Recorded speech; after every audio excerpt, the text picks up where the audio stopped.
몰래카메라 관련된 판결이 하나 있는데 이건 좀 설명이 필요한 부분이 있어 갖고 좀 부득이 시간을 냈습니다.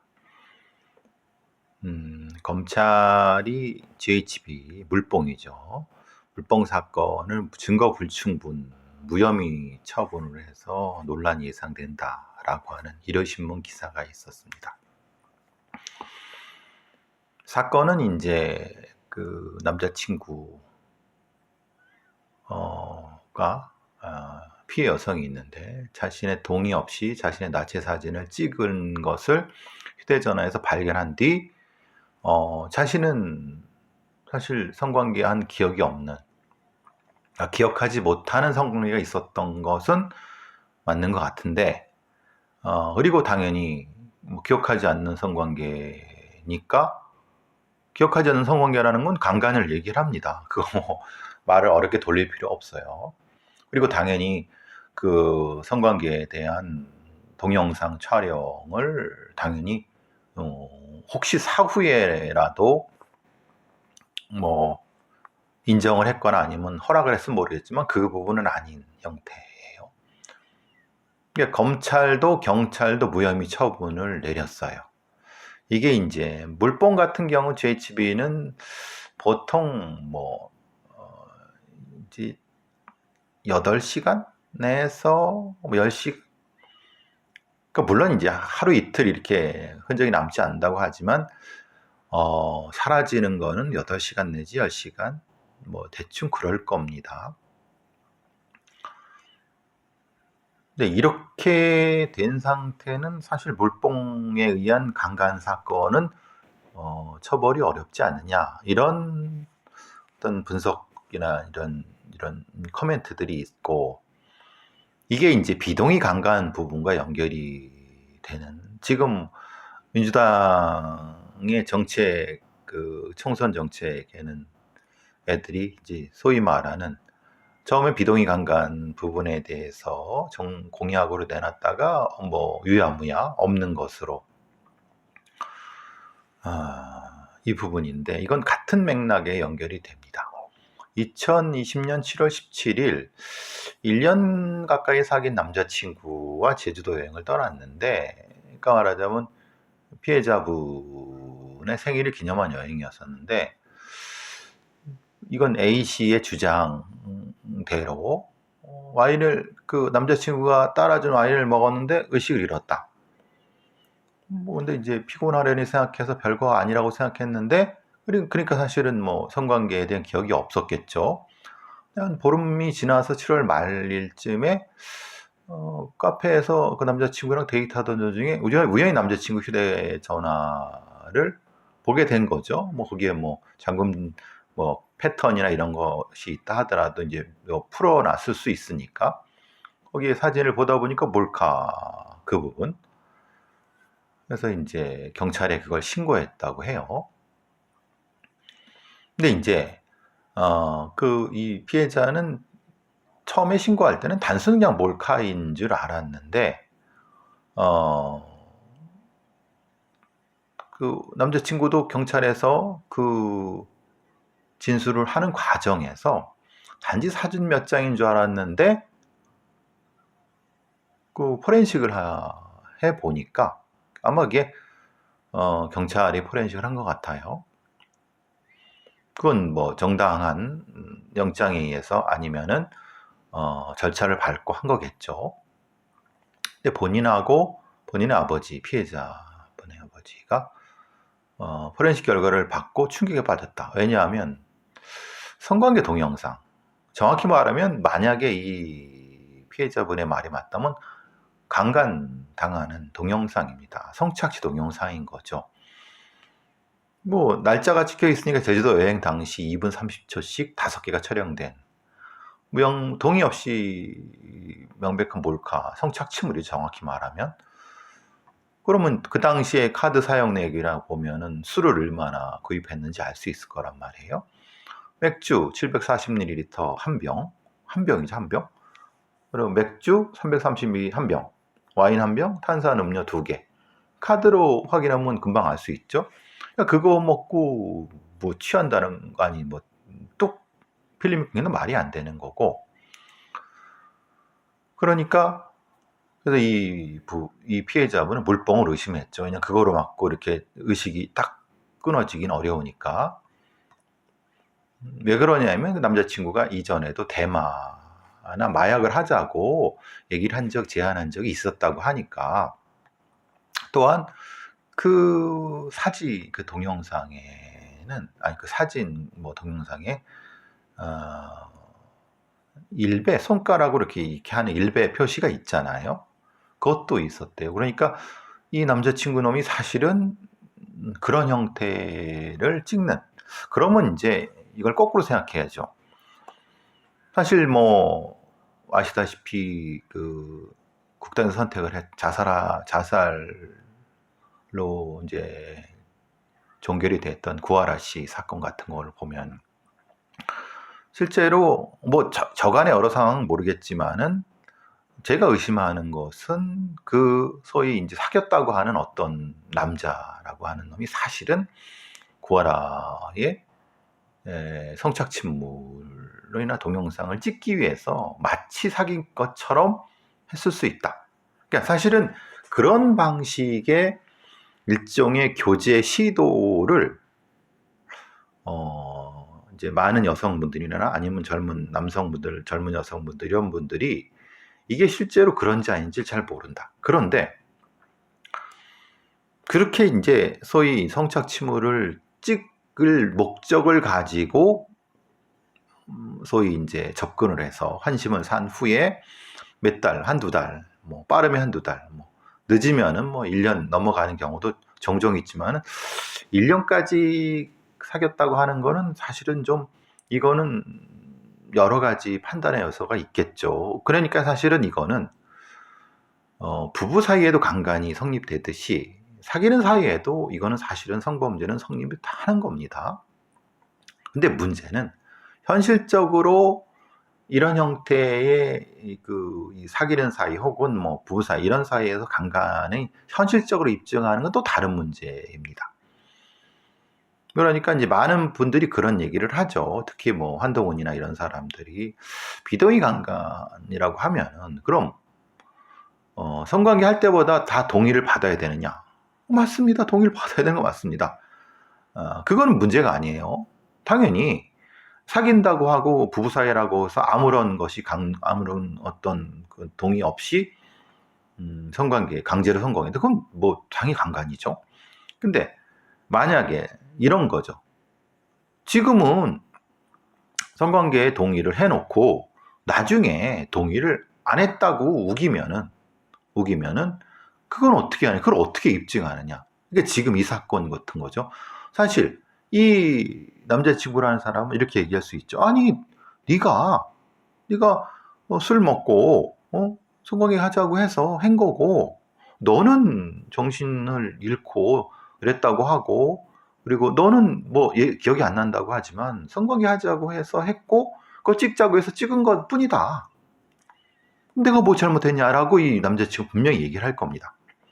이런 게 이제 소위 말하는 비동의 강간죄가 이게 심각하게 문제가 돼 그러니까 말하자면 그 이제 변심에 의해서 무고로 이제 문제가 될 수 있다라고 하는 어떤 사례의 하나로서 이런 것들이 적용될 수 있습니다.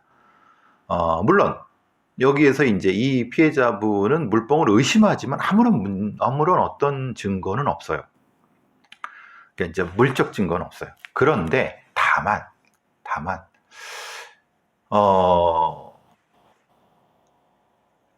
실제로 영상을 보게 되면은 이 사람의 피해자의 반응에 대한 패턴을 보면은 이게 자의에 의한 것이 아니고 물뽕에 의한 것이라는 것을 추정할 수 있는 어떤 것은 있을 수 있어요. 그러니까 그걸로 수사를 진행했어야 되는 것이 아니냐.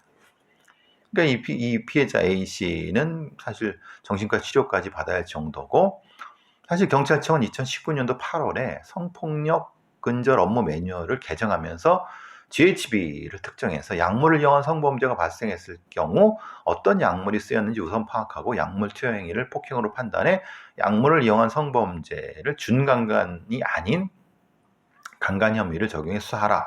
이 가이드라인이 있었는데 현실적으로 이런 어떤 몰카 영상이 현실에서는 이 남자친구라는 사람한테 유리하게 작동했다.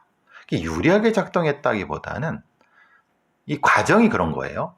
경찰은 1년 동안 수사를 한 후에 당시 촬영된 동영상을 근거 삼아 무혐의 처분을 했는데 사실 그 동영상에 이 남자친구가 야 성관계 동의하지? 그래서 그 피해자가 동의하는 듯한 대화를 주고받았던 근거예요. 근데 이게 사실은 이 사람한테 유리하게 작용했다는 것보다는 유리하게 판단하는 거죠. 그러면 물뽕으로 인해서 통제 약물로 인해서 나타나는 사람의 반응을 정확히 그렇지 않은 자의식을 가지고 판단하는 것과 구분할 수 있느냐. 사실 이게 문제가 되겠죠.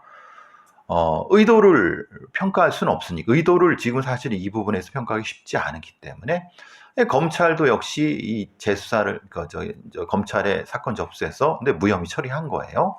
왜 그러느냐? 검찰도 그 영상을 보니까 남자친구와 성관계에 응하는 듯 성적 대화를 주고받았고 성적 대화가 주고받은 것 자체가 결국은 이 남자친구가 무혐의라는 거죠.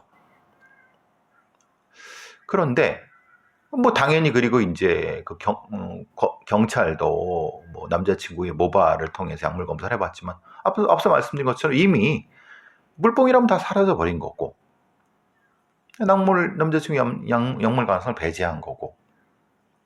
그런데 이 피해자의 변호인은 사실 GHB를 투여한 상태에서 피해자가 자기 자의식 없는 상태에서 대화도 하고 순종한다는 어떤 그런 기록도 있다. 그러니까 그 부분에서 마약 물뽕 전문가한테 좀 자문을 구해갖고 이렇게 했어야 되는데 문제는 그거를 그렇게 판단하지 않은 것 같아요. 말하자면 여러 전문가들이 이 물뽕에 의해서 의식이 없는 상태에서의 어떤 말과 행동 부분에 대해서 분명히 얘기해 줬음에도 불구하고 검찰은 그 부분을 인정하지 않은 거죠. 추정에 불과하다라고 해서. 그런데 문제는 이게 이런 물뽕 말고 통제약물들이 사용된 것을 실무에서는 어떻게 하느냐? 실제로는 이렇게 안 한다는 거죠. 사실. 왜냐? 이미 물뽕이란 건 사라져 버린 뒤니까. 그러면은 경찰과 검찰에서는 이런 경우 그냥 무혐의로 처리하겠죠. 그런데 다른 형태의 물뽕 피해자들의 행동 패턴에 대한 데이터를 좀 축적해 놓고 거기에 근거해서 수사가 진행됐으면 어땠을까? 저도 그런 좀 아쉬움은 있어요. 그리고 사실 그래야 될 거라는 생각을 해요. 그리고 지금 이 사람, 이 피해자 말대로라고 하면은 이 남자친구라는 사람은 일배 활동도 했을 것이고 그럼 뒤에 SNS를 뒤져보면 그걸 알 수 있겠죠. 어느 정도까지는. 그리고 대마 이렇게 쓰면 대마를 혹시 구입하고 한 부분에 대해서도 SNS를 뒤져보면 알 수 있겠죠. 근데 거기까지는 안 한 거예요. 그냥 영상 보고 영상 보고 그 다음에 거기에서 이제 동의하는 듯이 보이고 뭐 모바일 검사하니까 안 나오고 이런 그러면 그러니까 결과적으로 뭐냐면 제가 늘 말씀드린 것처럼 20몇 년 전에 이미 물뽕 사건이 JHB 사건이 이미 검찰에 보고가 되고 경찰에 보고가 됐음에도 불구하고 전혀 물뽕을 탐지할 수 있는 어떤 기법이나 이런 거에 대해서는 전혀 무관심하다가 번희성 사건 되고 그러면서 어이쿠나 하고 뭔가 계속 하지만 실제로 현실에서는 이 물뽕 사건을 제대로 수사를 하지 않는 건 아니냐. 지금 이 사례를 보더라도 그런, 제가 알기도 실제로 경찰이나 검찰에서는 이걸 이렇게까지 하지는 않습니다. 제가 알기로는 그러니까 이런 거죠. 그러면은 이런 거, 그럼 경찰이나 검찰 이런 거예요. 아니 이 정도까지 했으면 됐지 뭘 더 하길 바라느냐라고 얘기할 수는 있습니다. 그러면은 만약에 이런 형태의 마약 사건이나 이런 부분이라고 하면은 만약에 탐정이라든가 아니면은 기와 같이 피해자 변호사가 일정 정도 기능을 한다고 하면은 뭔가 이런 형태의 증거를 수집해서 경찰이나 검찰에 제공할 수 있는 어떤 그렇게 될 수도 있지 않을까요? 지금은 전적으로 경찰과 검찰의 선의에 최선을 다할 것이라는 선의에 맡기는 정도밖에 안 돼요. 그러니까 이건 수사 시스템의 문제, 그리고 피해자 참여의 문제, 그리고 또 하나 소위 이제 증거가 명확치 않은 부분에 있어서 나타날 수 있는 이런 모함의 문제, 이런 것까지. 물론 이제 반대로 생각할 수도 있죠. 그 남자친구의 입장에서 아니 자기는 어쨌든 피해자가 동의해갖고 한 거고 뭐 성관계한 거고 뭐 이렇게 해서 찍었다라고 하지만 사실 몇 가지의 정황 증거만 보더라도 말하자면은 술을 적게 먹은 건 맞아요. 취하지 않을 정도로 맞아요. 그러면 왜 피해자가 의식이 소실됐는가에 대한 설명이 없어요. 그 다음에 그럼 이제 평소에도 예를 들면 평소에도 1년이나 사귀었으니까 평소에도 성관계를 하고 동영상 찍느냐? 안 했단 말이에요. 그러면은 이때만 동영상을 찍었다는 것은 맥락상 안 맞죠. 그러니까 이 부분에 있어서는 분명히 가해자, 그러니까 이제 이 남자친구라는 사람의 의심점이 존재하는 거고, 거기에다가 이제 뭐 일배 표시라든가 아니면은 뭐 마약 얘기도 되면서 그런 것만 입증이 되면은 이거는 혐의성이 분명히 존재하죠. 근데 혐의점이 존재한다고 해서 그 당시에 물뽕을 먹였다고 하는 어떤 증거가 있는 건 아니에요. 그래서 이제 아쉬운 거는 버닝썬 사건이 난 이후에 아니면 그 이전에 아니면 그 이후라도 물뽕에 의한 피해자의 행동 패턴을 분명히 어떤 증거의 어떤 것으로 하겠다고 하는 걸로 제가 들었는데 결국은 아무것도 안 한 거죠. 즉 물뽕 탐지할 수 있는 어떤 기법도 개발하지 않은 거고 물뽕에 의한 피해자의 어떤 반응 양태라는 것도 실제로는 데이터베이스가 없는 거고 다른 어떤 것도 마찬가지고. 그러니까 제가 마약 사건, 마약 특히 마약의 천국이다, 마약 범죄 이렇게 늘어난다라고 하지만은 마약을 대응하는 애들은 실제로 이 부분에 대해서 별로 크게 심각하게 생각하지 않고 있다.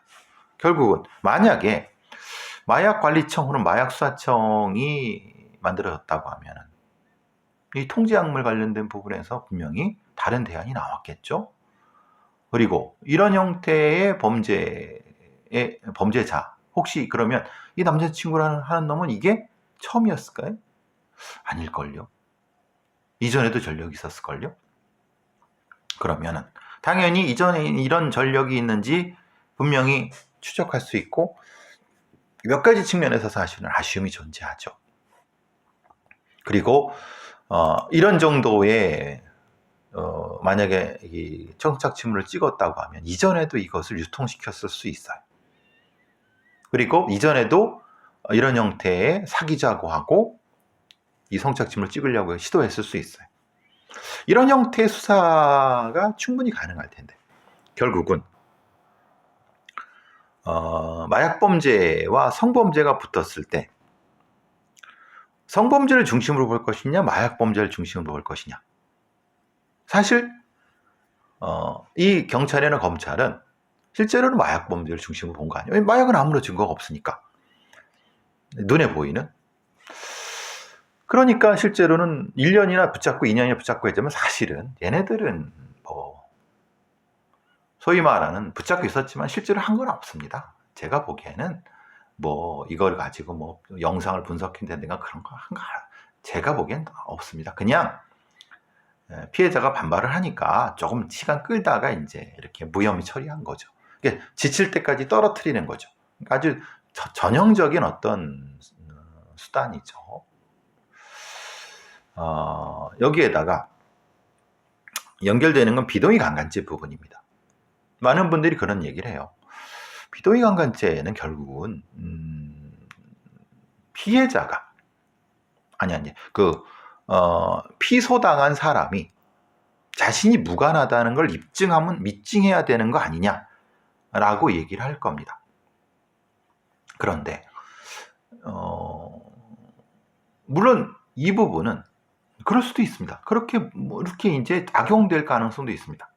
그런데 왜 비동의 강간죄가 입법을 많은 서구의 나라들이 하냐 하면은 우리 부분에 있어서 그루밍이라든가 아니면은 유도된 부분이라든가 아니면 여러 가지 면에서 빈 성범죄 빈 공간이 존재하기 때문에 그걸 채우려고 하는 거고, 말씀하신 것처럼 이런 경우 예를 들면 이런 거죠. 그냥 뚝 만나갖고 눈이 맞아서 아무런 묵시적으로 그러니까 성관계를 하고 그 다음에 뭘? 근데 그런 형태가 많을 것이냐? 사례가 글쎄요. 그러니까 비동의 강간죄를 반대하는 사람들은 그 이유가 분명히 합니다만은 그게 현실적으로 빈도나 아니면은 그것의 적용이 그렇게 많을 것이냐, 그리고 그것을 보완할 수 있는 어떤 수단이 없을 것이냐, 꼭 그렇지만은 않습니다. 즉 치밀하게 설계만 된다고 하면은, 그리고 여기에 대한 성범죄에 대한 시각만 바꾼다고 하면은 사실 비동의 강간죄가 제정되는 게 맞습니다.